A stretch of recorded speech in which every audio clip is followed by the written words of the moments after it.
అనగనగా ఒక అడవి. ఆ అడవిలో ఒక నక్క. అది జిత్తుల మారేదే కాదు, ఆకతాయిది కూడా. ఓ రోజుది అనుకోకుండా ఒక వేటగాడు పన్నిన వలలో చిక్కుకుంది. దాని నుంచి బయటపడడానికి రకరకాలుగా ప్రయత్నించింది. ఎలాగో ఒకలాగా బయటపడింది. కానీ దాని తోక మాత్రం ఆ వలలోనే ఇరుక్కుపోవడంతో గట్టిగా లాగేసరికి పుటుక్కున తోక తెగిపోయింది. బయటకు వచ్చాక తనకు తోక లేకపోవటం చూసి చాలా బాధపడింది. తోక లేకపోతే అడవిలోని మిగిలిన నక్కలన్నీ తనను ఎగతాళి చేస్తాయే, ఎలాగా అనుకుంది. చివరికి ఓ ఉపాయం ఆలోచించింది. అడవిలోని జంతువులన్నిటినీ సమావేశపరిచింది.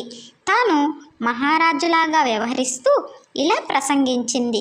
మిత్రులారా, తోక వల్ల మనకు ఎన్ని ఇబ్బందులు ఎదురవుతాయో తెలుసా? ఒక్కోసారి వేటగాళ్లకు ముందుగా మన తోకే దొరుకుతుంది. దాంతో మనం వాళ్ళకి దొరికిపోతాం.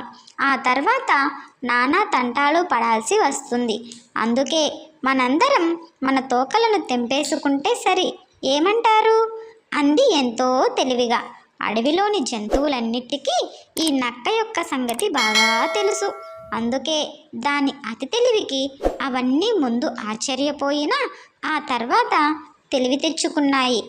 ఇలా అన్నాయి, నీ జిత్తులు మా దగ్గర చూపించుకు. గతంలో ఆ తోక గురించి ఎన్ని కబుర్లు చెప్పేదానివి. అసలు తోకే లేకుంటే మనకు అందమే ఉండేది కాదు అన్నావు. ఇప్పుడు నీ తోక తెగేసరికి మా అందరి తోకలు కత్తరిద్దామని కుతంత్రం పన్నావు. నీ ఆటలు మా దగ్గర సాగవు. నీలాంటి తోకలేని నక్క ఈ అడవిలోనే ఉండటానికి వీల్లేదు అంటూ దాన్ని దూరంగా తరిమి కొట్టేశాయి.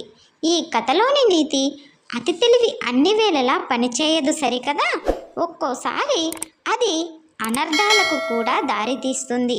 ఓకే ఫ్రెండ్స్, కథ నచ్చినట్టయితే ప్లీజ్ లైక్ చేయండి, సబ్స్క్రైబ్ చేసుకోవడం మర్చిపోకండి. Thanks for watching. బాయ్.